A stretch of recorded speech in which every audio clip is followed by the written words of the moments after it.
Nissan suing me and like horrible PR. Is that one example where there is corruption?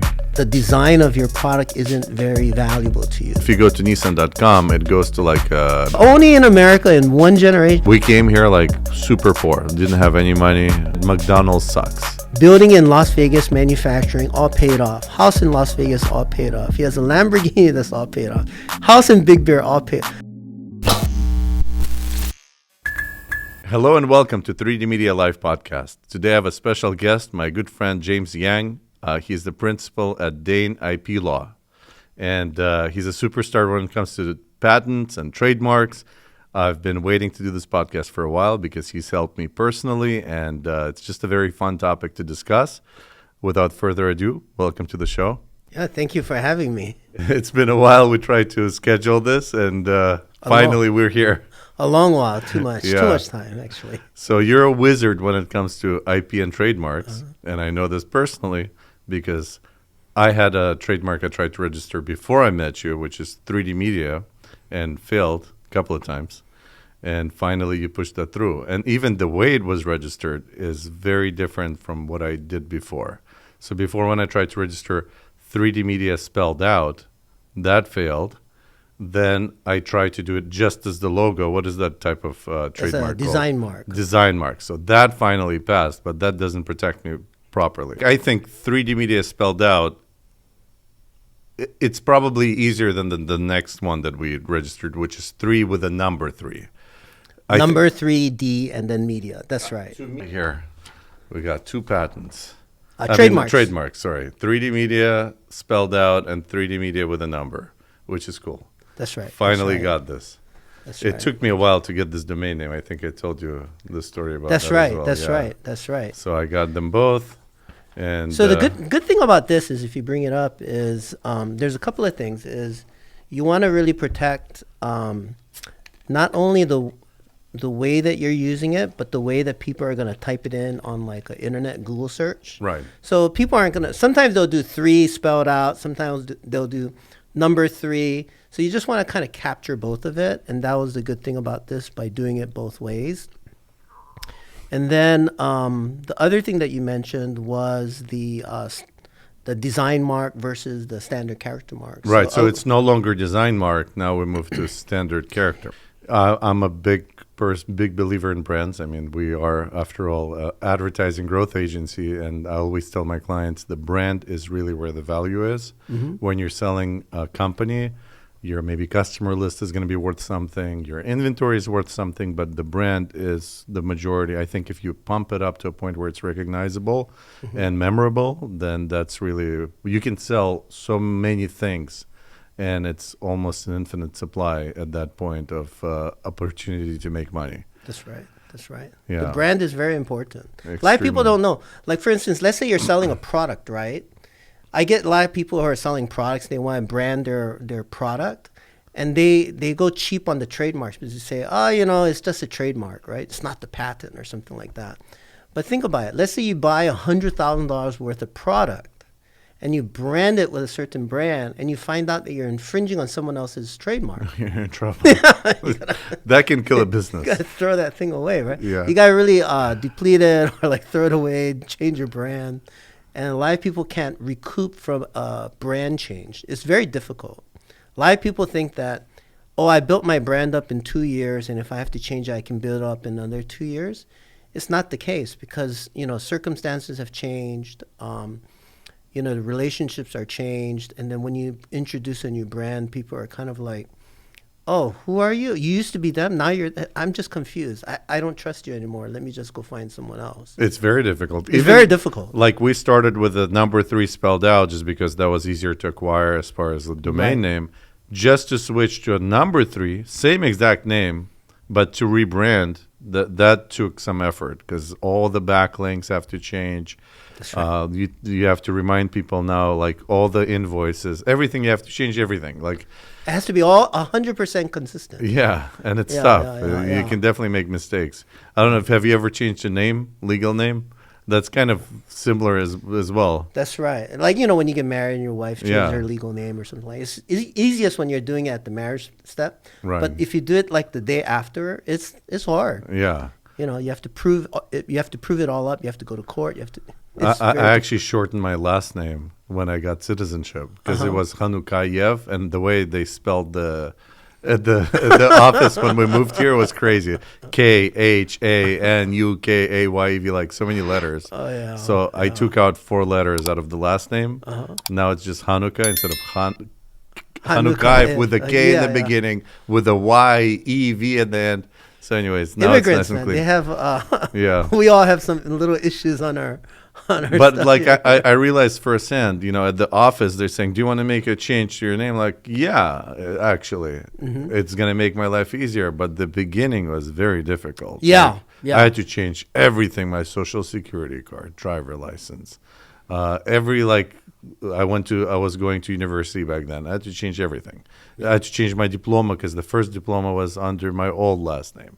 Had to call the school, it was just a nightmare. But then I got through it. The way that you're doing it with your trademark is pretty good, is because you're not, you're still using the 3D media, but your primary brand is going to be you're still using the 3 spelled out. Yes. But the 3D, where it's a number 3, that's kind of now your forefront primary brand that you're leading out with your customers and stuff. Correct. Like I that. still own the old domain name, so people get forwarded to this one. And we have an application that's actually using the old name as well. Yeah, that's good. So we're using both names, definitely. Yeah. But this one is the primary name because that's the easier one for people to say. Because before I used to say, go to our website, 3dmedia.com. The 3 is spelled out THREE, T like Tom, H like Harry. Now it's just 3dmedia.com. People get it. They go there. Yeah. So, and it is important to have both names because some people might actually 3D Media think that it's spelled out. So That's it right. works out. That's right. I'm not sure if I told you this, but a lot of things that are related to trademarks is the domain names. So, I'm big on domain names. and I think Crazy about them. I'm not sure if you got it, but you should get the 3-D media, or like different. And I know people aren't going to type it in with the dash. Nah. They're not going to. But Nah. what will happen is that when your competitors want to compete against you and they try to trade off of your goodwill and they get the dash version, and you get really upset, like, hey, what's going on? I want to get that thing, I right? take this. No. No? Just register the domain name for $20 on GoDaddy. How come I And- can't go after them? Because it's cheaper to register for $20 than to go after them for, thousands of dollars. Well, if let's say they start making money and I say, hey, you've infringed on that trademark. Nah, it's just best to, litigation is not to make money. Litigation is really to stop people, and it really costs you a lot of time and energy and money too as well, right? But it detracts you from doing your primary way you're making money. So I try not to, my philosophy is on litigation, you don't want to push people to litigation. It's really designed for a purpose. Like it's not to Last resort. last resort, but hey, what you want to do is you want to say, hey, this guy is hurting my business. I need to stop him, right? But if you can solve the problem by spending $20 on the dash version, then just get the dash version. Okay. Or I better do it before this episode comes out. yeah. You want to do it for like 3D medias, things Yeah. like that, I just hate, I already have hundreds of domain names. I know, it and costs the a lot of money. registration fees, they add up. And they having start another going up too. It used to be $8, It used to be $7. $8 at GoDaddy, $9, and then now it's like $20 on. No, it's still not 20. If you have I have a special account because Yeah. I have a whole bunch, but it's Yeah. still like 13, 14, I think now. That's and right, it used to that's be right. 7 or 8. That's And when you have a few hundred of them, I know. it's like you're paying $4 or $5 a month. I know. A year Yeah, for that's right. renewals. That's right. That's And right. you're hoping one day something's gonna sell because a lot of them I own for resale. And I try to buy stuff that is not registered with trademarks because I kind of learned my lesson. One time I bought a domain name that was great, but it was already had a registered trademark on it, and I couldn't find a buyer for it. Oh, really? Yeah. I'll teach you how to do it later. There's a way to Yeah, I'll teach you. Speaking of domain names, have you ever heard of Nissan.com? Nissan.com. I mean, is there a litigation on it or? Oh, yeah. There's a big history in that. I actually met the owner of the domain name. So unfortunately, this guy passed away. Amazing guy. Met him in Vegas one day. So when I started doing websites, I thought somehow I think I had a Nissan car. So this is how the story goes. I had a Nissan car. I went to Nissan.com for whatever reason to learn about. And Nissan.com, like, what the hell? This is not the car company. Right. And he had a big banner. I'm being sued by Nissan Motors Corporation. So this guy, long story short, he had a computer business. His last name is Nissan. It actually is wow. It's a Jewish last name. Is that right? Yeah, because it's a month. We have a Jewish calendar, and one of the month of the Exodus is called Nisan. Oh. And some people have it as a last name. Even I've heard first name as well, and last name. But it was his last name, so he created a company, Nissan Computers. And he purchased Nissan.com because he was in IT. He registered it before the car company realized. So these guys, geniuses, instead of trying to buy it from him, they went the legal route, trying to litigate. And they fought back and forth for years. I think he lost. Then he appealed. He won. Then they appealed. I think he won again. But ultimately, I remember he told me when I met him, they spent over like $1 million in legal fees. And he did not, like, he broke even only because he set up he contacted some organization that helps with legal fees, and people were donating for him to fight the fight because he's the underdog, you know. Ultimately, like he said, it really put a stress on his life because he couldn't sleep. Like, especially the first time, I think, when he lost. I have to look at the record of that case, but it's crazy. And he said, I asked him, why didn't you just sell it to him? He said they didn't want to buy it; they wanted to take it. They just wanted to, If they would have offered me, like, I forgot the number. I think he said if they would have offered me $1 million, I would have sold it. Yeah, it would have saved a lot of. Can you imagine how much they spent? Yeah, well, I don't know. They have attorneys on payroll. But still, how many hours? I don't know. A lot. I mean, a trademark case doesn't take that much to litigate. It's a few $100,000 on average. So it shouldn't be that much to do, but there's some issues there. It's like you always have a right to use your last name. Right. You always have a right. Like no one can tell you. And it's not like he was selling cars. That's the other thing. Yeah. He's not selling cars. He's legitimately a computer company. He didn't buy to gouge on price. He just registered first for his own business, and they tried to rip him off. Like, that's crazy. Yeah, that is crazy. Yeah, too bad he passed away. He was a very interesting character. He fought hard. Like, most people probably would have given up at some point. Most people would have. That's amazing that they didn't just want to settle. Yeah, I know. And say, like, hey, So to this day, his family, I guess, owns it. If you go to Nissan.com, it goes to like a obituary about the guy. But up until he died, I remember going to the website. He had huge banners, Nissan suing me, and like horrible PR. Horrible. You don't want to sound like you're a company that's killing the little guy. Yeah. Just pay him off.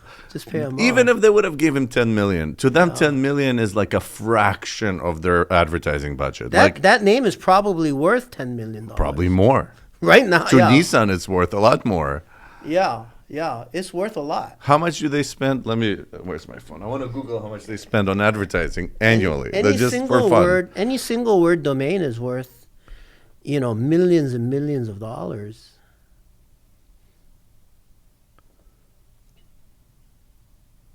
How much do they spend annually? They spend $370 million annually in 2023. $370 million on ads. What is Nissan's actual domain then? NissanMotors.com. Oh, is that right? Idiots. It's so hard to do. NissanMotors.com. Yeah. Just buy it. Everybody went on that website by default. Like you go to Toyota.com. You go to Nissan and you see it. Did you hear the story of how Elon Musk got Tesla.com? No. You didn't. You gotta Google it. This guy, YouTube it. He tells the story. He says, we wanted the name Tesla.com, the domain. And he says, we sent the nicest guy to the guy. I think the guy lived in San Francisco. He said, we sent the nicest guy. Like, he would never raise a voice. He's just so pleasant and nice and just you just want to be friends with him, right? And he would go to the guy who owned it, like, and he said, "Hey, can you buy it?" And eventually, the guy sold it to him. I think it was like very dirt. It's like under 100 or something like that. Oh my God. He got the What year was that? I don't know, but you gotta YouTube it. It's Okay, a story I'll about check it out. Elon Musk telling how he got the domain. He also has X.com. X.com. That's why he finally got to use it. He bought it a long time ago. Yeah, I think he just wanted to use it. So the guy the Uzi Nissan, his name is Uzi Nissan. He owned also X5.com. He owned another cool domain name. What was one of the browsers? Explorer.net or .com, I forgot. Oh, wow. Yeah. I mean, the guy was in technology way back, like in the 80s. He had a computer store. People are doing he was a visionary. He registered some cool names as they became available. People were doing that domain squatting back then in the, I think, late 90s when it just kind of started ballooning up, remember? Yeah. Yeah.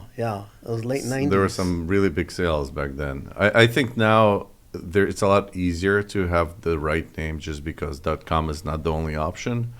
People used to go to .net. That was the secondary. .org. Org is like more for organizations. Do you think people care about the TLD extension? or whatever it's called. Yeah, the top level domain extensions anymore? It's like not .com, that they care. .org, .net. So nobody, like the consumers, do you think they don't care anymore? I think there's definitely a matter of prestige. Like you want to own the .com if you can. Yeah. Uh-huh. But it's not even, that's not the main concern. The main concern is people not finding you. Like if you don't own the .com, in consumer minds is the default name. Right. They go there by default. So you're going to lose traffic no matter what. If you don't own the .com, you're going to lose traffic. Okay. A big percentage of it. There's studies that show it. I can look it up. But let's just say 20% of people, even if you tell them my business is jump.net, 30% or 20% will go to .com and get distracted. They might not realize what's going on. That's right. Now the big one is .ai. Like everybody's using .ai. Oh, yeah. Everything's AI. .ai. Yeah, but there's a lot of TLDs out there. I'm bullish on the .com. I own I have some really nice names. I have 5e.com. That's my favorite one. 5e? Yeah, I don't know if I want to. Maybe I'll cut that out later. It's a 2 number. No, it's not. It's two characters. No, it's 4 letters. It's pronounceable. 5e, Fivy, Fivy. Oh, okay. Yeah. I used to have a G11. G11.com. And I was so stupid, I sold it. How much did you sell it for? Like for $1,000. I was like, why am I having this? I was like, wanting to get rid of my domain. So the more letters you have, the worse the name. Just so you know. So it's not terrible. The more numbers. I'm sorry. Yeah. There's also with letters, like not all letters are quality letters. There's different ranks. Like the X and Y's, those are bad letters. And when China became big, they also have certain letters that they translate into Chinese. Oh, like 8. Something like that, yeah. So there's 8 when you say it in Mandarin. I think it's it sounds like it sounds like money. Oh, money. Like ba ba. No. Like there's something about the letters that translate to the characters, the English characters. You can translate them to Chinese characters. So there was a stage of like 10 years ago. They started buying like crazy all the 4-letter domain names. I remember when I got into domain names like 15 years ago, you could buy a 4-letter just when they registered all of them. You could still go on eBay and buy one for like $9, $10. Oh. Yeah. What's with the Chinese domains? They always do like a number like 16. I think it's like 1673 dot whatever, and I'm like superstition what? Maybe I'm not sure. Oh, I see. It could be just like the number 8. Yeah. But the letters, that was a legit thing. When you have, I should probably look it up, so I'm not just saying stuff. Yeah. Because that's quite interesting. I just remember they spiked up when the Chinese e-commerce and all the online stuff started booming. Right. They went from like $10 to like 1,000 all of a sudden, like almost overnight, because all the Chinese companies started buying up domain names. Yeah. Chinese letters domains. So one thing that people should recognize is when they do the trademarks. How can I say it? I'll look it up later. So the attorney, my job isn't to tell you to change your business practice. So my job is to say, hey, look, Dimitri, what do you want? And you say, I want 3D media with the number 3. I say, okay, hey, let me see what the possibilities are. Because at a certain point in time, my job is to protect what you're doing, not for you to fit within the trademark law, if that kind of makes sense. Right. Is to make it so that, I'm stepping into your shoes and then saying, hey, what is it that you want protected? How can we make it work? Yeah. And how can we make it? What do we need to do in order to make it work? Well, for you to get what you want. Being on the other side of that equation, for me, it's as a business owner, and I'm sure it's for a lot of people, it's going to be, I think, how much each option is. Like, what's the most beneficial option? For some people, might not be. Some people might be like ego. I want this. This is my name. That's it. Right. When you're starting out, it's easier to. I can kind of guide you into shifting a little bit, and it's more doable. But if you've been in business for a long time, and then you're trying to say, hey, I couldn't get it when I first started. I didn't have much money, therefore I did it this way, and it wasn't perfect. And once you do business for a long time, I have to really get the clients what they want, not make them change their business to fit. Right. Early on, when you have the time to kind of adjust and do things like that, then that's where I can say, okay, instead of using it this way, why don't you use it this way? Why don't you get this? And it's a little bit more collaborative at that point. But when it's once you're like 2-3 years in, you're pretty much stuck with your You're brand. locked in. Yeah, for me, that was definitely the case. At that point, I couldn't switch. Yeah. Because everybody already knows the name. And Yeah. How am I going to change thousands Trust of me, customers? you're not the first one who did it that way. There's a lot of people who are like, hey, I just found out this other guy tried to do whatever. What can I do to protect the brand? And I look into it and say, well, this is what you got to do. And, they're just pretty much locked in. There's not much. I have to figure out that solution for them. So I want to actually derail the conversation a little bit and explore that topic in a little bit more detail. What made you decide to go into IP law? What made me decide to go into IP law? I personally find it very interesting. Like, I took a course when I was doing advertising, and I love IP law. It's a very boring story. I'll tell you. The truth is that, I came out of college when, kind of dating myself, is when Clinton came into power, like he became president, and then there's no engineering jobs back then. So then, I was kind of bouncing around a little bit after I graduated. My brother's like, hey, you should become a patent attorney. I was like, okay, all right, I'll be a patent attorney. What was your first degree in? Mechanical engineering. Oh, okay. So then, but when I went to law school, the contracts class, I really loved it. The law really just kind of was very, it made sense. A lot of it just made sense. So I did very well in law school, and I got top score in my contracts class. So that's kind of what got me in, and then what kept me in, because I really like the practice of law.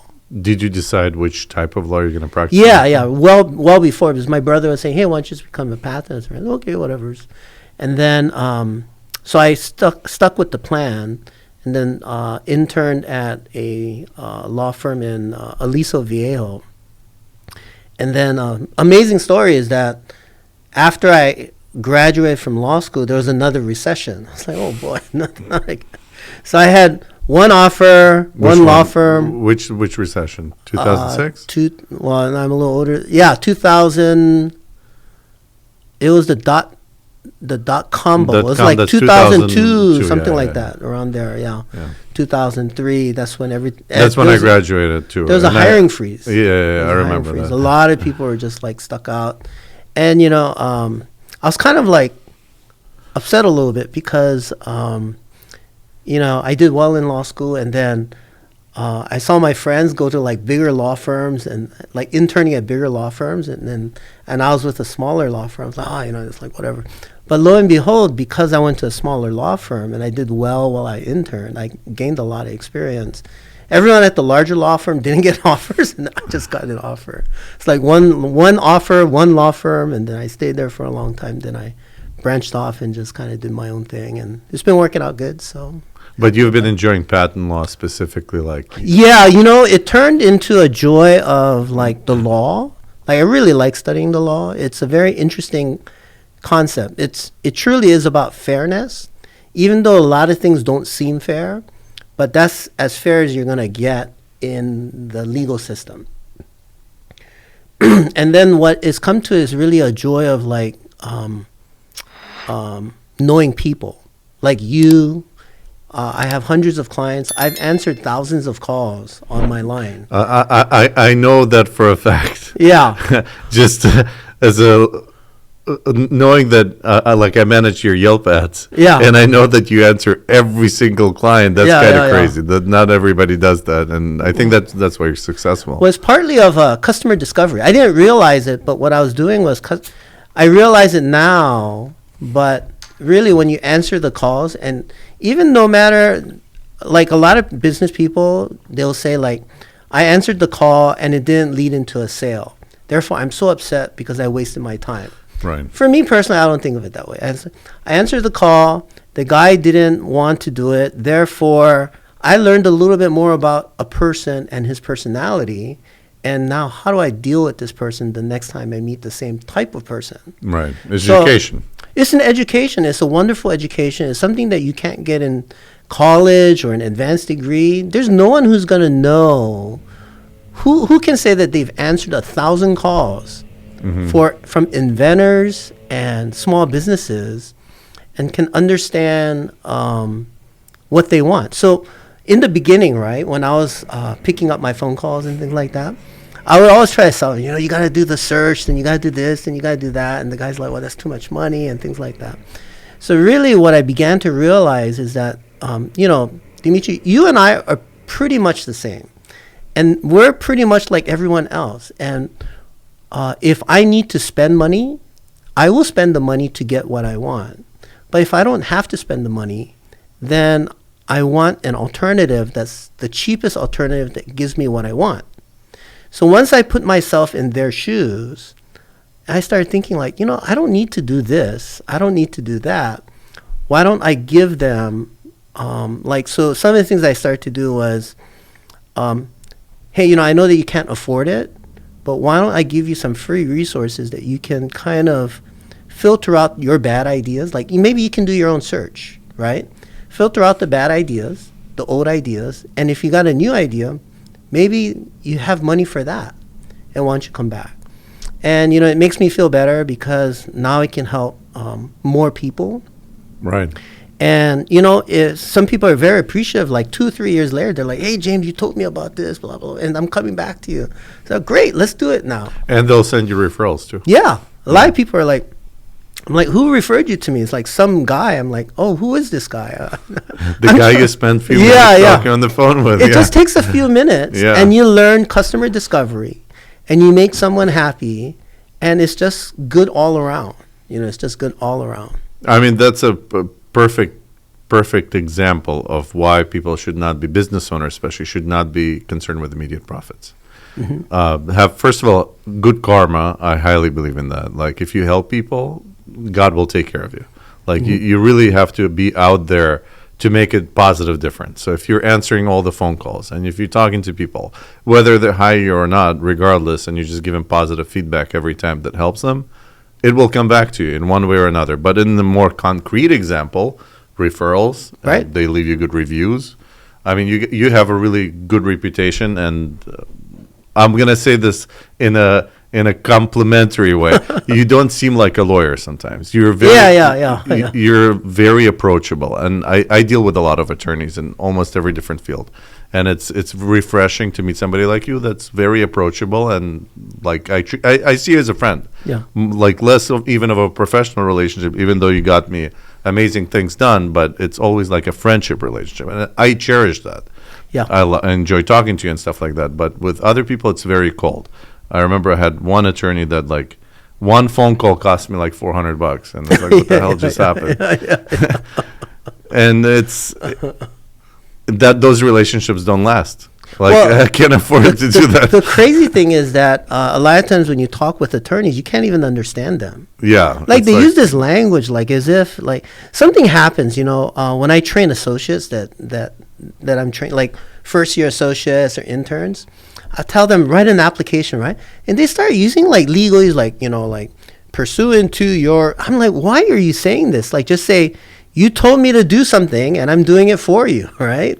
Just say it in plain English. You don't have to do it that way because there's no requirement that you speak on legalese or you say novelty. Just say it's new. Just you don't have to say that. Well, I think it goes back to the fact that they don't communicate with the customers as much as you do. Customer discovery, Yeah. I think because you actually speak with people, you have the extra skill of communication that a lot of attorneys don't, because they literally, all they do is sink into the work and they speak the language. That's all they know. That's their language. It kind of baffles my mind, but it's just a little weird when they do that. Like I had if you ever dealt with insurance, it's a specialty of the law. So if you ever get rejected on insurance coverage, there are insurance attorneys that will just try to get you coverage. Oh, that's interesting. And because they'll deny, like if you have fire insurance, and your house just burned down, they'll be like, oh, we can't cover you because, and they find some little thing in the paperwork. Yeah. You can hire an insurance Exclusion coverage clauses or whatever attorney, and they'll fight for coverage. So that's probably big right now in Palos Verdes or whatever. Well, I don't know what they have, but the idea is, I knew this one guy, he would just talk about insurance and insurance lingo. I had a hard time understand, and I went through law school, Loyola Law School. I had some pretty good grades at law school, and I'm like, what are you talking about? And I just couldn't understand the guy. I was like, just talking plain English, So plain English, it helps out a lot with a lot of people. I think it's better for them. It comes out with a better end result for people too as well. So if I can talk to you in plain English and you can understand what the issues are, then I can say, well, what do you want to do? What's the best thing for you? And then you can make a decision at that point.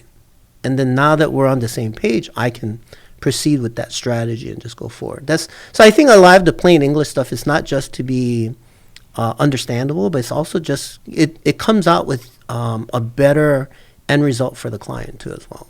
That's what I found. No, I 100% agree. Communication is critical. Even in my business, like just being able to communicate with a client, meeting expectations and telling them things so they understand in the language and the vocabulary that they have. I'm not going to use like the jargon that the marketers use. That's just right. Simple terms. They'll have better understanding of what they're purchasing, of what they need, on how to get it, and it's just much smoother experience. That's right. Yeah. Generally, that's what happens, yeah. I want to shift our conversation a little bit. What's your, like you mentioned you love law. I do. Any cases that come to mind that you've studied that like really blow you away? Case law or? Yeah, some specific cases within intellectual property that like crazy stuff. Nah. The pure enjoyment is when I have a hard case and then I am able to get that thing for the client. Okay. Right? Do you have an example besides this? Besides that one, I have a lot. I have a few. I have quite a few. Anything you can share? Not in specifics, but I had this one guy. It was a very funny story. Early on in my career, I had this one guy who he made machinery in right here in Southern California, and he would make packaging machinery, right? And I was like, hey, how's it going? Blah, blah, blah, blah. What are you going to do? And we talked about, what his exit plan is. Like, yeah, my two sons are going to take over. So I come back the next year and I said, by the way, that's a good question to ask. What's the exit plan? Not just like, what's your legal need? Yeah. It's a good question to ask. It's, because you always have to think about the exit, Yeah. right? So I said, hey, what's going on? I was like, hey, what happened to your sons? It's they're in Panama surfing because they sold these vitamins now. Right, and they're making they're making like $30,000 a month, right? So why do I want to spend my time engineering and doing this manufacturing business when I can just make 30,000 surf and just kind of do a little work, right? So he was trying to sell his business, and then really he couldn't sell it for more, he didn't get any offers for more than like $1 million, right? And then I got him his patent for him, and it was just phenomenal. Because then he got like I think like $5 or $6 million after that. I'm not surprised. And I was really Intellectual property is happy. worth a lot more. I was very happy, mainly because I got him some value. He was super stoked. I mean, he's just super happy, right? It went from 1 million to 5. You better. I don't know if it was exactly the patent, but he did say that the patent was very instrumental on it. So it was a very important piece of patent for him. So whenever I get those kinds of stories, it's very it's a lot of satisfaction. Like, well, it validates like, hey, what I'm doing matters, and it really is value to that person. There's another company in San Diego. If I told you the company, you would know it, but I can't tell you. But basically, it was an optics company that we spent, I think, something like tens of thousands of dollars on their patent, and we were getting rejected. And it was a very difficult thing to get, actually. And we couldn't get the examiner to understand, so we appealed it, and then we won. And it's basically their entire kind of company was based on that one patent, right? And they did tens of millions of dollars worth of business a year. So just seeing those kinds of things and seeing the impact it has, it's really kind of like pretty cool, Right. And there's a lot of intricacies in the patent law that when you take a look at it. How long does it take to get a patent generally? And we have two type of patents: design patent. Yeah, you have a design patent, and then you have a utility patent. Utility is the harder one. Utility is the one that you want to get for like functional products, and then if the way something looks is what you want to get a patent on, then it's the design.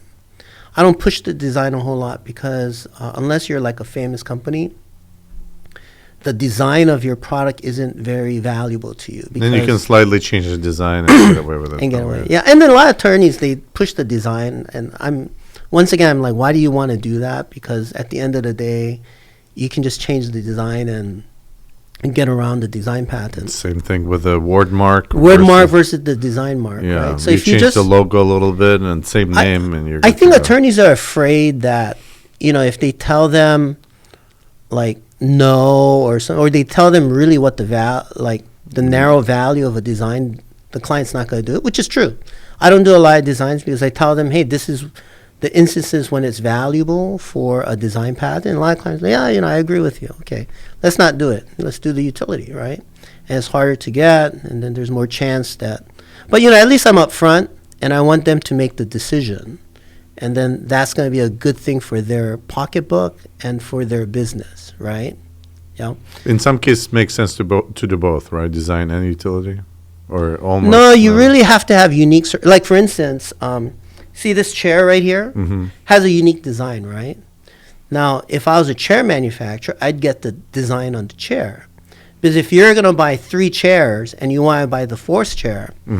Right? Makes sense. And if somebody says, hey, I'm going to buy the Copycat chair that Herman Miller makes, then guess what? You have to buy the Herman Miller version, the branded version, because you don't want some third party making the same look-alike at a cheaper price. All right, so that's the merit of a design patent. That's the merit. Then it works beautifully. The design is just beautiful because now people are locked into the design. You have to buy Herman Miller's design patented chair. Otherwise, if you try to sell the Copycat version of it, you get sued for design patent. Yeah. And you have to make it identical. The other reason why a design patent would work is for if you make the molds and then the manufacturer has it, then they're like, to you, they're stamping out the molds. And then the other guy comes, yeah, I'll use the same mold, like I have the mold, and they start selling it to the other person. But if you get a design patent on the product based on the mold, then they can't use the mold for other people. Okay, let me ask you a question. Some time ago, I had a company that we made iPad cases. Yeah. Did I ever tell you about it? No. So the unique part of that was it was an injection molded iPad case, which saves a lot of money because you can mass produce them. They cost like a couple of dollars to make, even less. The benefit was twofold. One was, I probably have one sample here I can show you. it was easy to grip the iPad because iPad is all like glass and metal. It's not comfortable. It was ergonomic handles. So it was designed well. But if you throw it, it also had like really crazy drop protection. Yeah. So in that case, what's the better patent to go for, design or utility? And I'll tell you what we got at the end. Yeah, I'll tell you. Okay, so just by your words alone, I can tell you it's going to be a utility. Because you didn't say it looks great. You didn't say anything about it, like how beautiful. You didn't say any like features of it that made it look beautiful or like that. That was the key part of the. You talked about ergonomics, which is function. You talked about drop protection, which is function. So if you just listen to yourself, I tell a lot of inventors this. They ask me, like, I say, hey, what's your invention? Blah, blah, blah. They start talking for 5 minutes, right? I say, which should I get, design or utility? I said, by your own words, you're talking function. Therefore, you should get a utility. And that's what you should get. But at the same time, like, we're concerned with, we wanted to make something that's visually recognizable. Like somebody sees, oh, yeah, that's the grip sense case, whatever. That's what we called it back then. So that would be the design side, right? If you want to make something visually recognizable. Yeah, that's a different goal, right? So can you have both patents? Yeah, then that instance, it might be worth it to get the design because you're trying to achieve what they call look for advertising. So you want to say, I think it's what's the jeans that has the little thing in the back? It has a little circle. It goes like that. Like it's Jordache or I don't remember. Levi's, something. Anyway, there's a jean, but it's only a feature that you want to get a design patent on because that's the feature that you want to get protection for, right? So it's not the entire case because you're going to make other cases, right? Right. So maybe it's the grip that you want to get the design patent on, right? But, there's some complications. The grip is a functional aspect, and you can't protect functional things with a design patent. So they would exclude that out of it. So we did go for design, but it's not because I think that was the right thing, because at the time I didn't understand any of what you just explained to me. I think that's going to be tremendously helpful for a lot of people to know what you just said. But we did go for design, and I think it was easy for people to just slightly change it and get away with it at the time. And weren't as big to make it so memorable to people. But one thing I guess it would have protected is the mold, because it was injection molding. Yeah. But the factory was in China.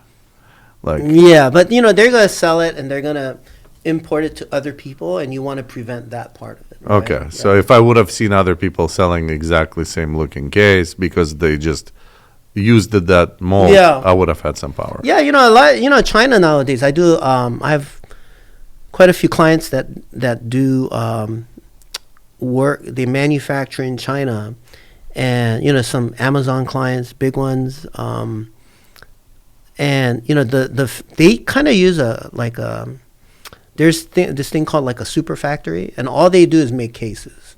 I don't care what kind. Right. They just make iPhone cases, and they make a gazillion varieties of it. And if you want an iPhone case, you just go to that factory. They're the cheapest guy. They know how to do it. They know everyone and everything, right?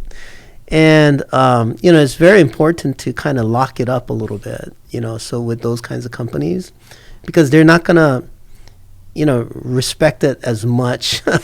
It still kind of is like the Wild West over there. In many ways. So you want to do the design patent sometimes in those areas. And then in China, you want to do what they call an NNN agreement. So it's called a non-disclosure, a non-use, and a non-circumvention. So, and it's a common agreement that they sign. So you want to get them to sign that, and then that will protect you as well. So you do. Is it enforceable over there? Yeah. You want to do it over there. But you can enforce it over there. They respect it. I went through a patent litigation case in China. It's very difficult to enforce things in China, but at least you want to have the option to enforce rather than just give it away and say, hey, you don't have the option. You want to, it's a common agreement. You can have it written to your advantage, and they'll sign it. And if anything happens, you want to have the option of a design patent infringement case or utility. as well as a breach of contract case, right? Yeah, I guess it acts like a deterrent. Like Yeah. in shopping malls, they put fake cameras sometimes. Yeah, it's something. Even like if that. you don't use it, at yeah, least it yeah. deters them from trying to do That's something right. wrong. That's right. Yeah. We got side railed. I think I was talking about the eyeglass guy, Oh yeah. but there was I think it's some interesting case. So the real joy comes, like, another part of joy of what I do is when you have a complex case and you really have to figure out how to get the client what they want, as well as navigate, like, the patent laws. And the way the system works is it's not a perfect system. So there's certain things that you just have to do, which I don't want to share publicly, but if people call me, I'll help them through. I know you have a lot of tricks. There's a lot of tricks that you need to do in order to get what you want through the patent system. A basic, simple one that I can tell people is don't argue with the examiner. They're the ones that hold the keys to everything.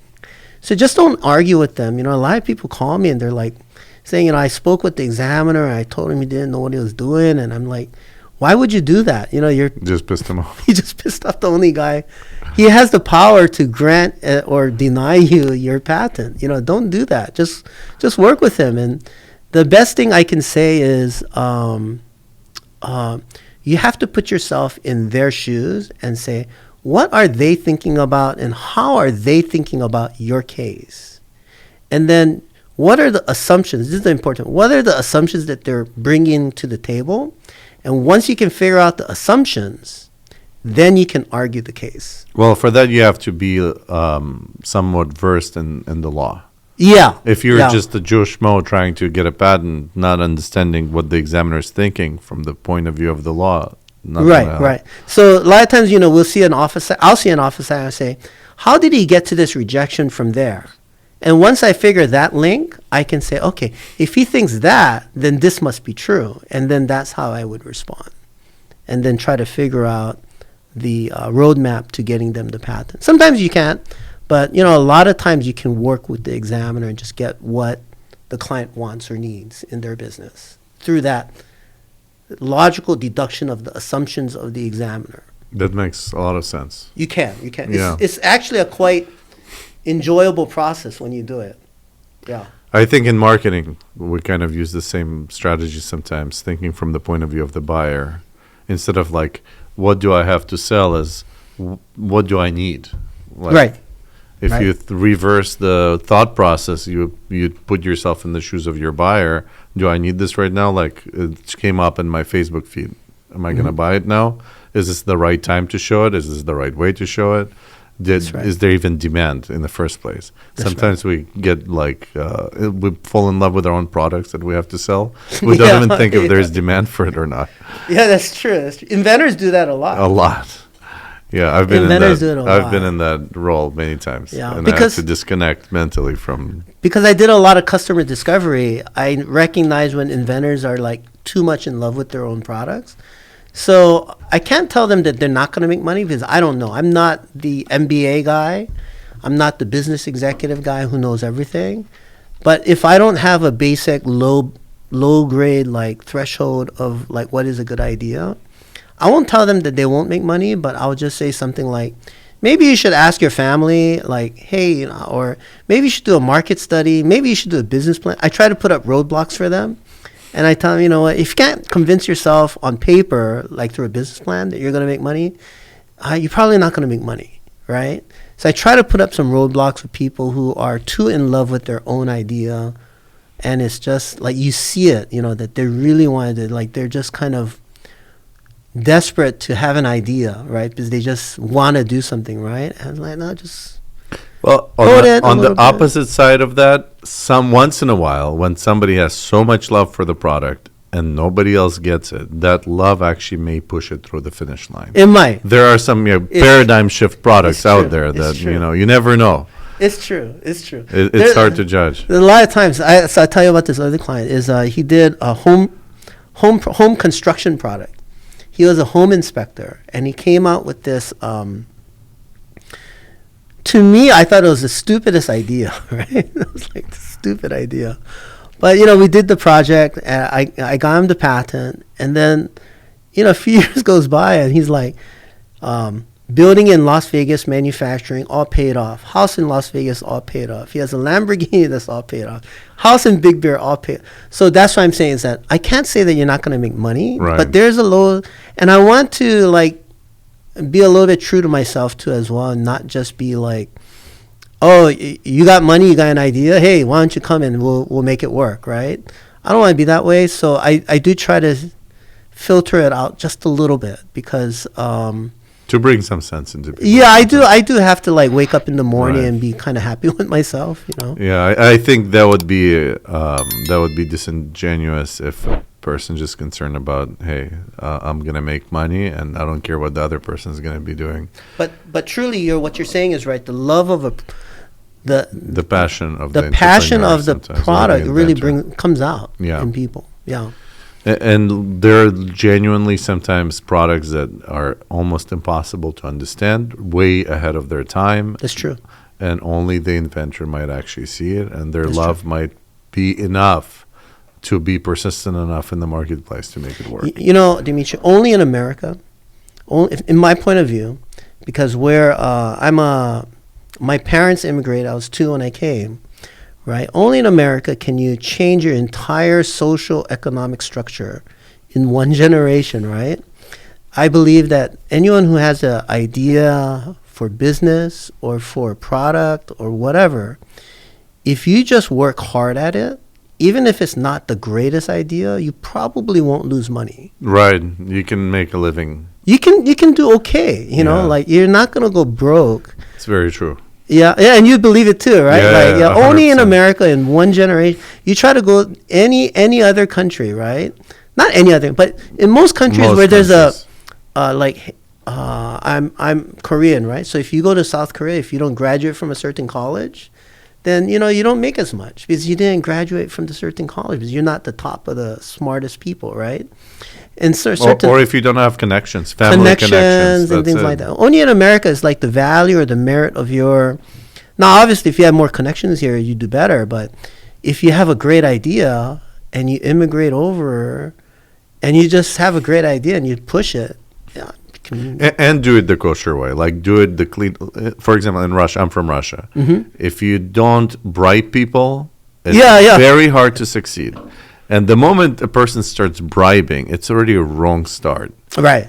It's like you can push a crap product onto the society because you bribe the right people. You bribe the buyer, you bribe the legal guy, the governor, and you push the mediocre trash into the system. It's here truly in America. It's like the best win.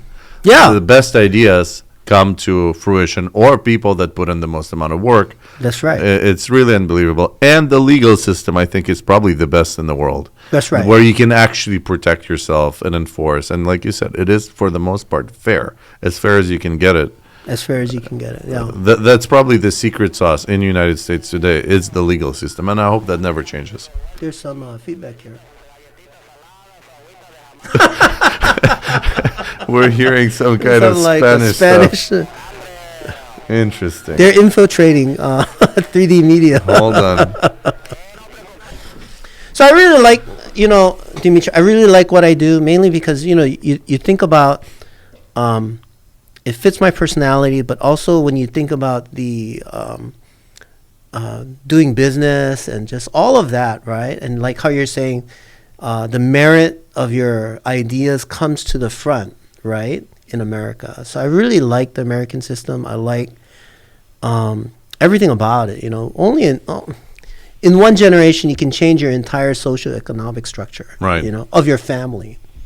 Yeah, and it's not dependent on your family name, for example. No. Although that could certainly help sometimes. It helps, yeah. In some countries, your family name carries a lot of weight. That's right. If you're in a social economic, certain economic status or a social status, it's very hard to climb out of it. It's very difficult Yeah. in certain societies, We came here super poor, didn't have any money, for nothing. And Yeah. thank God, somehow I started a business.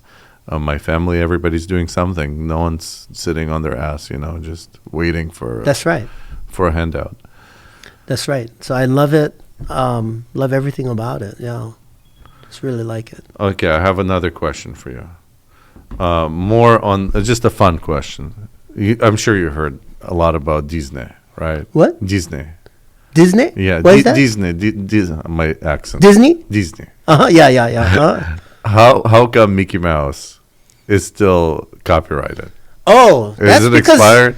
That's because they just make it's like a money maker for Disney. No, but they lobby the so lawyers. we just spoke about how fair American system is. Is that one example where there's corruption? A little bit, but because they changed the rules, right? They So extended how can the you copyright. just change the rules all of a sudden for benefit of one company? That doesn't Well, it make benefits sense. all copyright holders, not just one company, right? Why was the law invented? They lobbied it?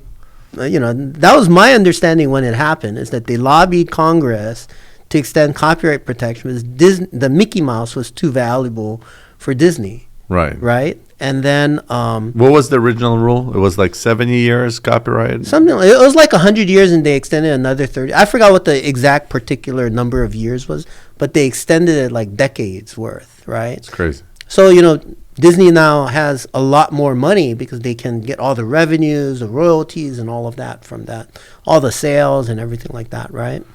So, but another place where it's similar is Nissan. So the reason Nissan fought them is because famous marks like Tide, like Tesla, like all these things that are just household names, they get what we call super protection. So if somebody started a company that called like a brand, like how can I say it? Something that's not famous, like In-N-Out Burgers. I don't think it's a famous mark. But if someone did In-N-Out Burgers for automobile repair shops, right, then In-N-Out Burgers would not be able to do anything about it because they're not. I don't think that they're considered a famous mark. Because famous marks are those that are recognized by, from grandma Let's to say little Apple. kid. Let's say Apple. Apple, right? Yeah, I start a company tomorrow selling books under Apple. Or let's say you sold a tree, fake trees, sure, right? apple right, trees. right. Apple trees, right? Yeah. Right, like this fake plant or whatever, right? Then Apple could sue you for what they call dilution. The power of Apple brand, they're just going to sue you because whenever you use Apple for something else, the brand is such a famous mark that you're taking away the power of their brand. It's not even likely of confusion where you have to look at the goods and the mark. It's just look at the mark, and if it's the same mark. So Nissan used that against that guy, that Nissan, but he said, hey, that's my last name. I can always use my last name. But they were fighting him and thinking that he'd break down and just kind of give up, right? So that's another place where it's unfair. It's only for the rich, right? Or the very, very established. Yeah. The very, very powerful. You get this power of dilution, where people can't just use your name in anything, right? So Right. Disney, McDonald's. So if you wanted to start a shirt company called McShirt, you'd get a lawsuit from McDonald's. And McDonald's is a famous brand. Everybody knows McDonald's, right? Who doesn't know it? Okay, I have a question for you. Speaking of McDonald's, I saw a YouTuber. He did a video where he created, just I guess for views, he rented a burger shop Yeah. and named it McDonald's Sucks. For one day. You could do that. For one day. He used their logo. He made it look identical to McDonald's. Yeah. But just put the word sucks everywhere. Yeah. And you he can do gave that. away the burgers. Like he You can didn't do that. because it's comedy or what? No, it's not. It's I forgot what the term was. So they used to have it's called the sucks case. Fries sucks. Fries, the electronics Yeah. company. They used to have a website called Fries Sucks. And .com, and you just can't do anything. I forgot what the rule was, but it's not dilution because no one's really confused or thinking that Fries Sucks is associated with fries. Well, do you have to make that word sucks big enough for people? Yeah, to you see? have to make it plain that I'm communicating that fries sucks, right? Or McDonald's sucks. So I could start a business, Apple Sucks, and sell different phones? Yeah, well, not. I don't know about selling different. Well, Sell maybe. Android phones, Apple side. Yeah, you might be able to get away with that. Seriously. Yeah, you might. Apple might sue you, and you'd have to kind of like spend money on the legal fees. But I think that you'd be able. Just kind of thinking about it real quick. Yeah, we're not offering legal advice. This is not legal Don't advice. go out Don't starting. come back to me after you watch this. Someone's going to be But stupid yeah, enough that there's- starts it. It used to be popular, I think, in the early 2000s. It used to be popular in the early 2000s when people, the internet was it took off in the 2000s, right? I think email and all of that started coming about, and all the domains started getting like really popular. So actually 97 is kind of when it went, but there was a lot of sucks cases, and then there was a lot of litigation on this.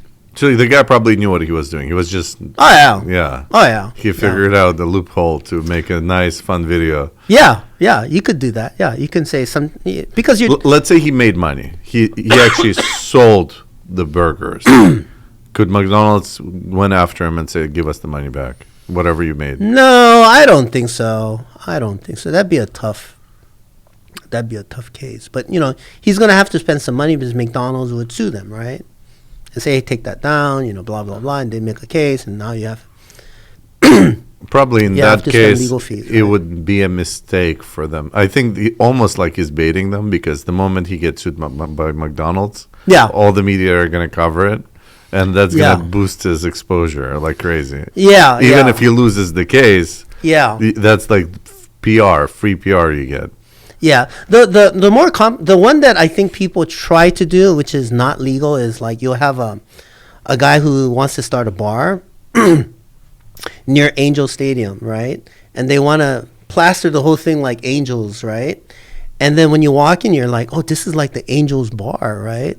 And then that's kind of like dilution or like likelihood of confusion, trademark infringement or unfair competition, because when people walk in, they're like, oh, is this sponsored by Angels, or is this truly just some guy who loves Angels?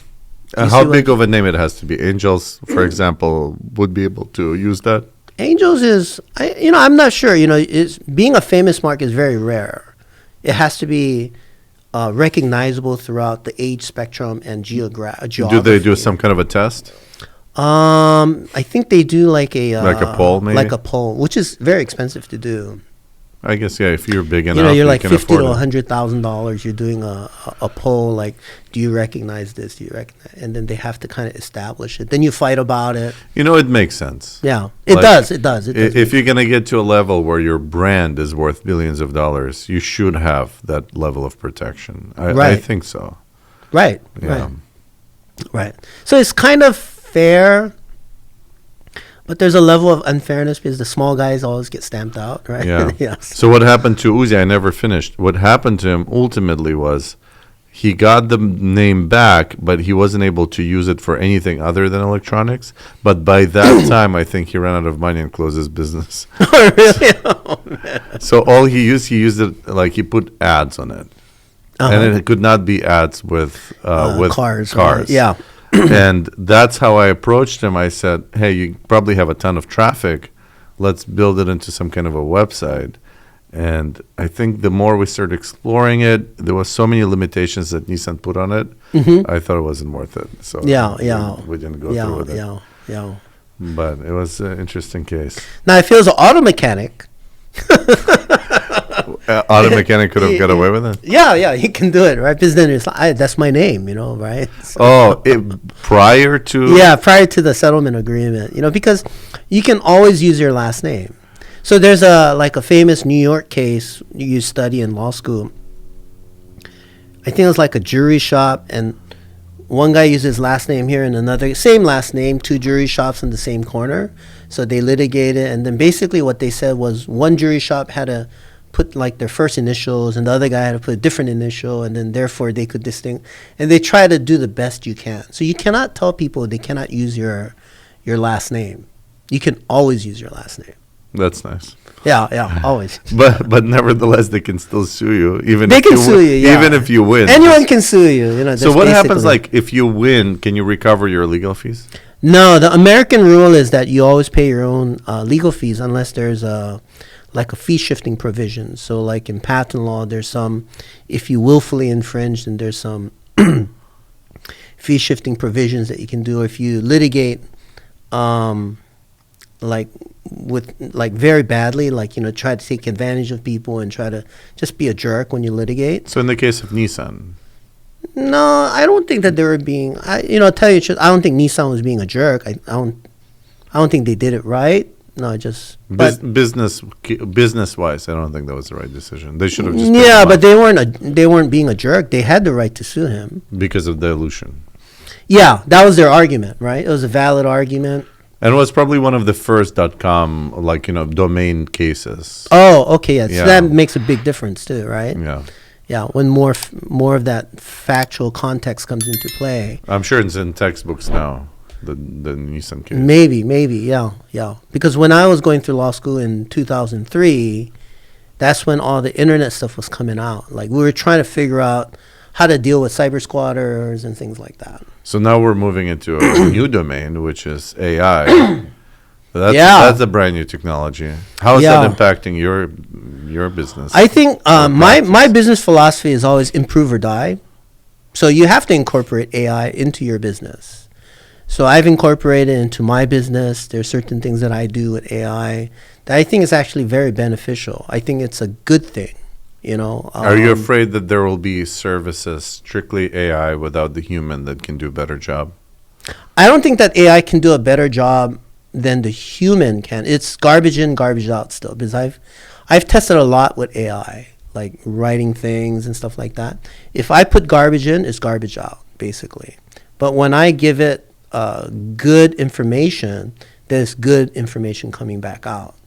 So, in other words, the more proficient you are with the use of AI, the better the result. No, the more you have to be proficient too. Proficient in the field, sorry. The more proficient you are in what you do, you can tell it to help you to create things, right? So like, how can it? Like a client asked me, "Can you give me a generic NDA?" I said, "Yeah, sure." So what I would do before, if I didn't have a generic NDA, I'd have to pull up a NDA that I gave to somebody else, and I'd have to start typing it in and then just doing it in, right? Now what I can do is I can just copy paste, put into ChatGPT and say, can you give me, genericize all of the personal information and just put brackets around it and use generic information like generic filler names, right? So I did that this morning. I was like, oh, this is great. Like it did it in 5 minutes, whereas previously it would take me like an hour. Then you have to read it, proof it, because you can't have a mistake in it. So you do it with ChatGPT. It takes you 5 minutes, right? So it does help.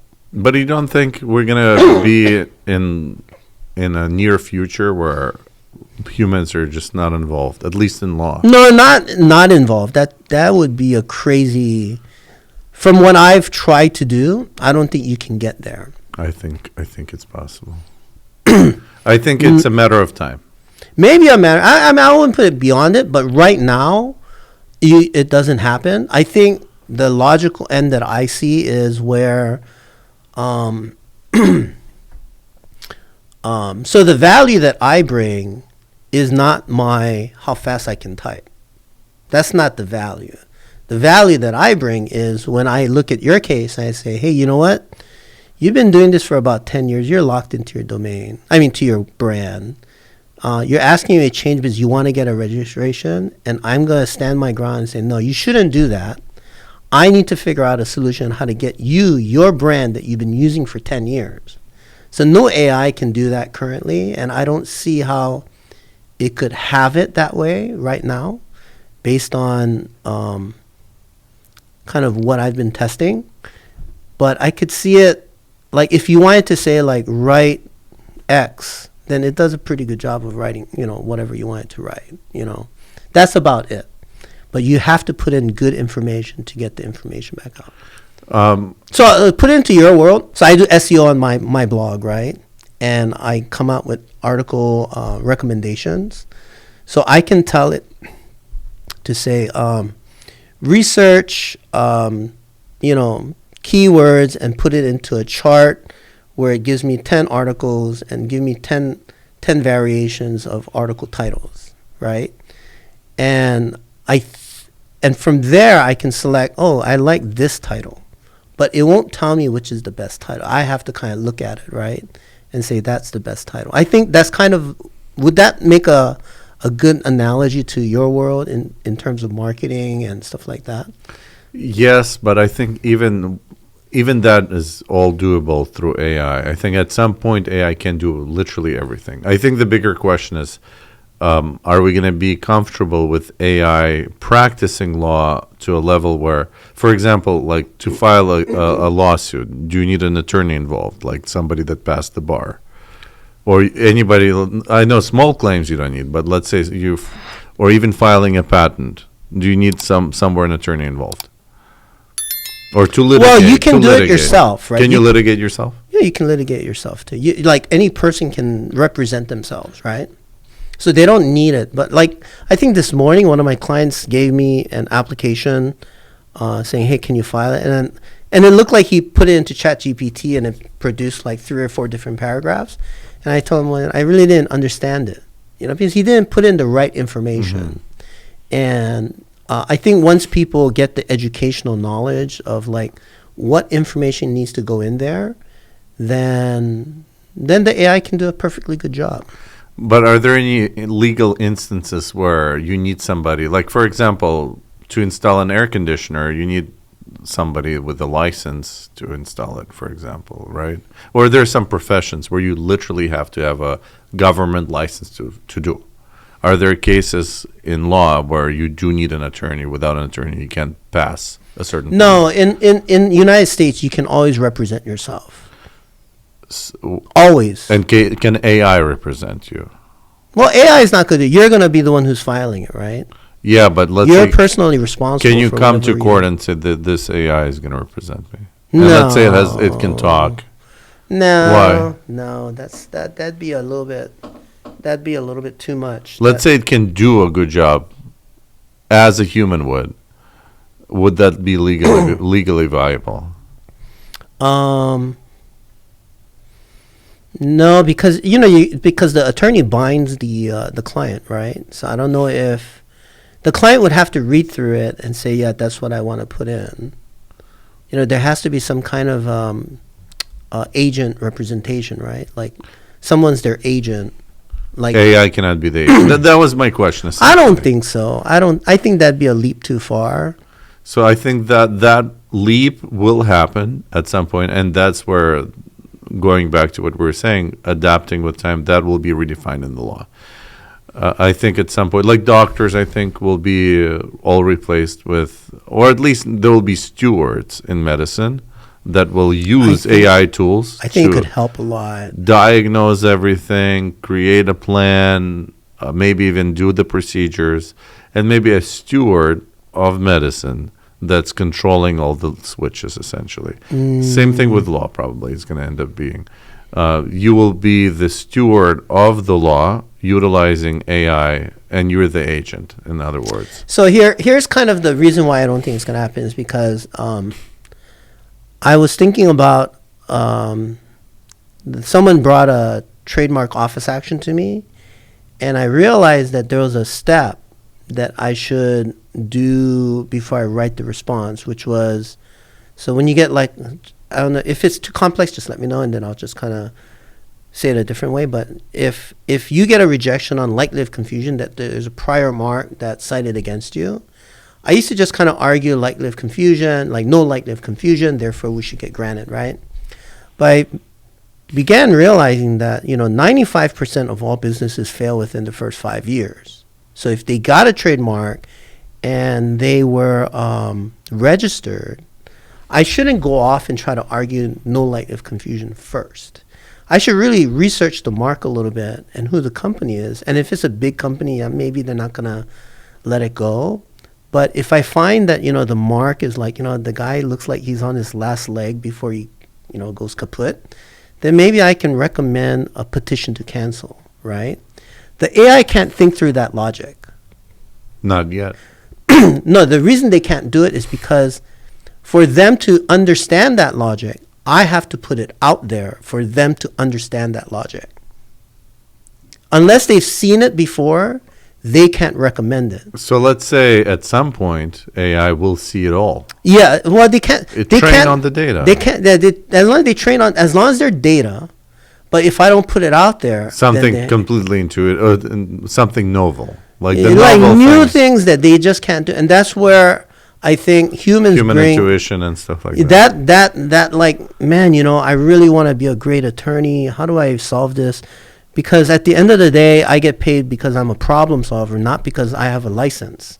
My license is not the reason why people pay me money. It's because I solve problems for people. Right. I get people what they want, right?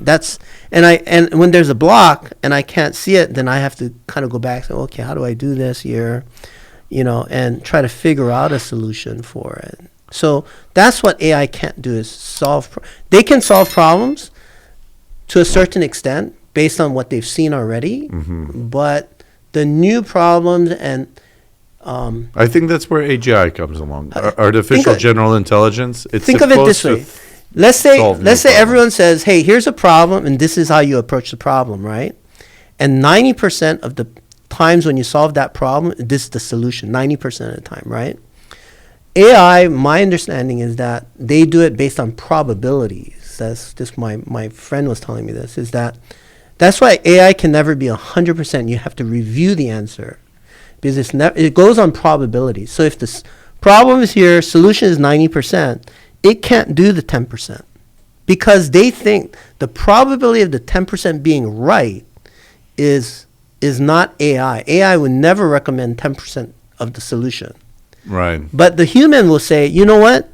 You didn't see this fact pattern or this thing, or it's a minor thing, and you don't realize that the human reading between it just can't do it, at least from what I've seen, because of the probability. It'll just go with the most highly probable event.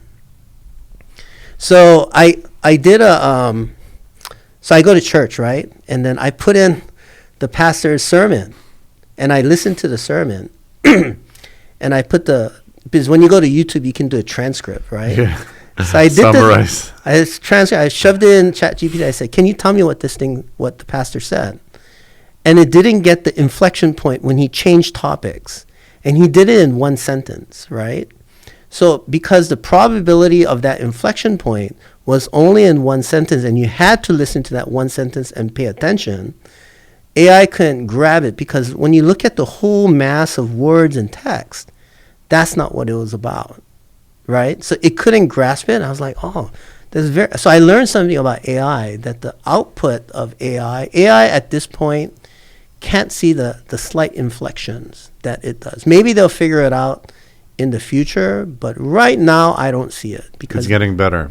It's getting better. It's like the nuances. Yeah, there are always going to be situations, at least for now, that it will outright fail.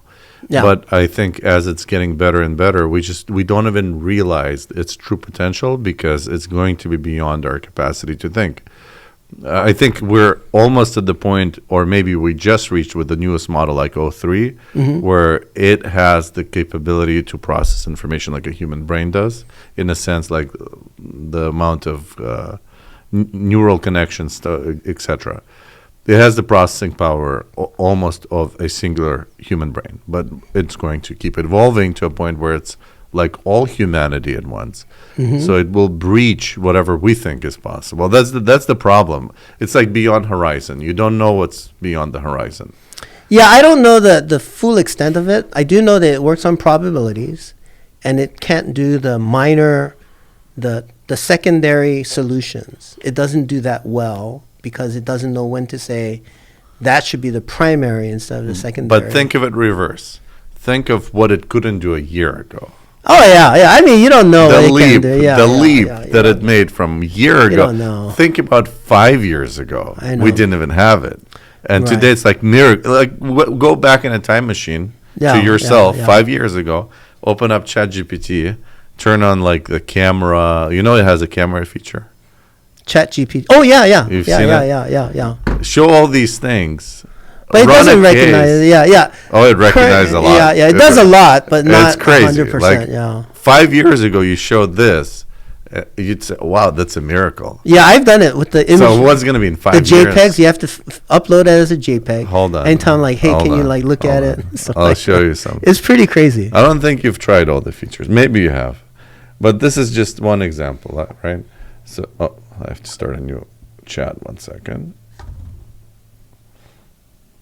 So we start a new chat, and you can click this video thing, and I'm now. sorry, but I'm having trouble responding right now. Please wait. So it's looking at a fire. It can see a fire, right? What oh no, it's stuck. Something with my internet. Let's try this again. That's a lovely blue bottle. Yeah, it's crazy. Like it problem solves. What do you see on top of this TV? I see a reflection on the TV screen. Are you referring to that? What do you think that reflection is? It looks like a reflection of a light or an object from the room. Yeah, It's yeah. creepy. What else do you see on top of the TV? I see a small object on top of the TV. What do you think Possibly is it? It might be a small webcam or a device like a Crazy. smart home sensor. So like when you were in this room and you looked at, if you didn't see that there's a light here, you just saw that reflection, and it's harder for a human being just to know intuitively what things are. Yeah. As far as the future is concerned, I don't know what it's going to be able to do. But as far as what it does right now, I think it's a great help. It's I don't- amazing help, yeah. I don't think it necessarily, in certain ways, it reduces the man hours that it takes to do a task.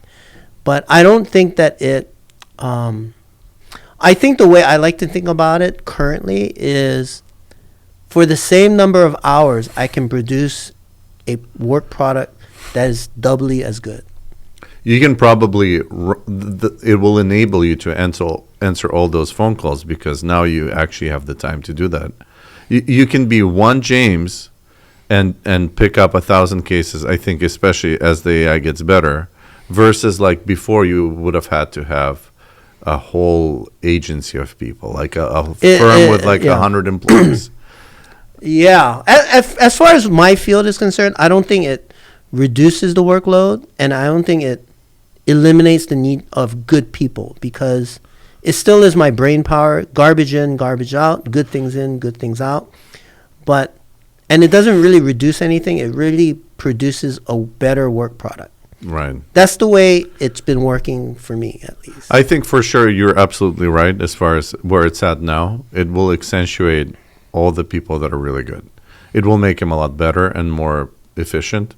And the people that are mediocre, like you said, they will get more mediocre results. Yeah. And, amazing part is like, before you had to hire people who spoke great English. Now everything's done by email. Right. You just push it through Copilot, and it rephrases it exactly, beautifully, and now it's like, okay, like as long as the person is a sharp person and they know what they're doing and they can say it, like they can say something good enough, the Copilot will solve all of the grammatical problems and all of that. So I'll take it up 2 notches than that. Not just the writing emails. If you don't even speak the language with somebody, you can still communicate with the AI. I'll give you a good example. I had a guy contact me. He just moved from Argentina, and he's like really good with social media, but he doesn't have the English yet. So I said to ChatGPT, be our translator in a conversation. I don't think it's a long-term solution, but it actually translated exceptionally well. Yeah. To a point where I was like shocked, because when it thought that I didn't formulate whatever I was trying to say well, it's whispered to me. Really? Yeah. Wow. Yeah. It was kind of shocking. And the other thing is, here's how I believe the new hiring should be, hiring staff. It's good to have people that are very educated, but all that education exists in this phone. You can take an uneducated person that is clever and make him the most proficient employee possible. Like, he has all the resources. He just needs to be I think the most important quality today is integrity. Because if you don't have integrity, no matter how skillful you are, you're just going to be lazy and or Yeah. even worse, dishonest. But if a person is like employee is honest and he has integrity to sit through the workday, without any education, he can accomplish a lot of things with ChatGPT. I think people, when I first came out of law school, and even my first like career day at law school, they said the only good thing that a first year lawyer can do is bring a notepad and pen. And nowadays it's a little different. I think when you're a first year lawyer or like anyone, you should not be saying to your like the trainer like how do you do something. You should really put it into ChatGPT and say how do you do this, and do it in Google. How do you do this? Figure it out. It's like if you can't figure it out from there, then you go to somebody and say, hey, how do you do this? I tried figuring it, I just couldn't do it, right? Because imagine that. Like you don't want to like burden the trainer and spend an hour if you can just figure it out on your own, you know? That's what it is. That's what you just, how do you do this? With this tool, you really can be an expert in almost everything, but having the experience, I think, of a professional is still extremely valuable because the amount of time it takes to navigate through mistakes, because ChatGPT will not prevent you from having mistakes, and those mistakes can still be exceptionally costly. Yeah, you know, just like I said, you know, if you label your product and you spot $100,000 worth of product, and you relied on ChatGPT or something like that, it's a really bad thing. You know, it's like, okay, you know, just pay the few $1,000s and have it done right. You know, and just. I will say though. Like I said earlier, we still don't see the fully what's beyond the horizon, and the horizon is our capability of thinking. Like the AI that will be the newer generations, it will think past our intellectual level. So we cannot see what it will do at that point. And I really do think it will be far superior than us. And at the end of the day, we will be obsolete in almost like all professions, I think will be obsolete, except where it takes integrity and morality. Because that's something it does not, intelligence doesn't have morality built in. They're trying to build it in there. Yeah, their own versions of it. I have a whole AI ethics, right? I have a whole episode where I challenge the ethics of current AI, and it fails. But the point is, I think humans still are the ones that define morality, and I think that will be something that you cannot be artificial. I think that interpersonal relationships, what's good and what's bad, is more or less defined by human beings.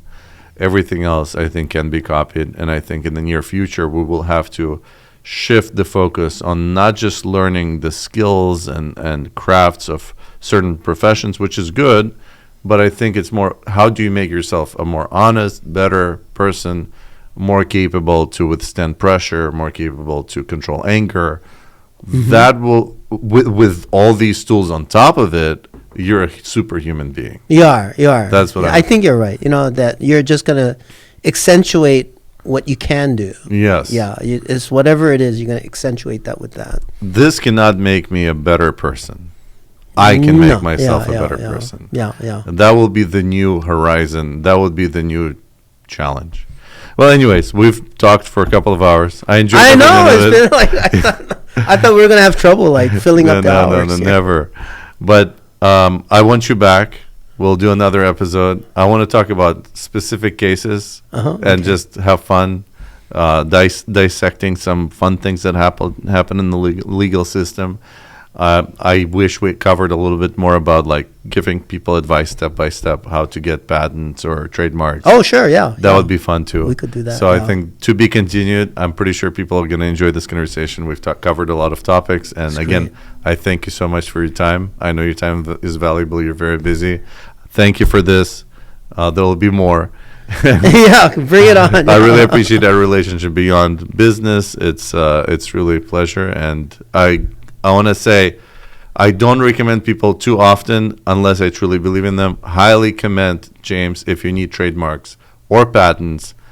Definitely the guy you want to contact, what's the best way to reach you? Yeah, best way to reach me is through my my phone number, 949-433-0900, and that's just give me a call. I'll What's pick your up. website? OCPatentLawyer.com, or you can go to DaneIPLaw. OC, I love OC Patent Lawyer. Yeah. That's the one Simple. I know. Yeah. Simple, So yeah. OCPatentLawyer.com, and you can help people outside of Orange County. Oh yeah, anywhere remote. throughout the U.S., throughout the world, but most of my clients are in the U.S. Totally recommend them. Definitely check out Thank his you, website, Dimitri. and thank you for your time. We'll do this part 2. Yeah, part 2. Thank you, To be James. continued. That was great, man. That was fun.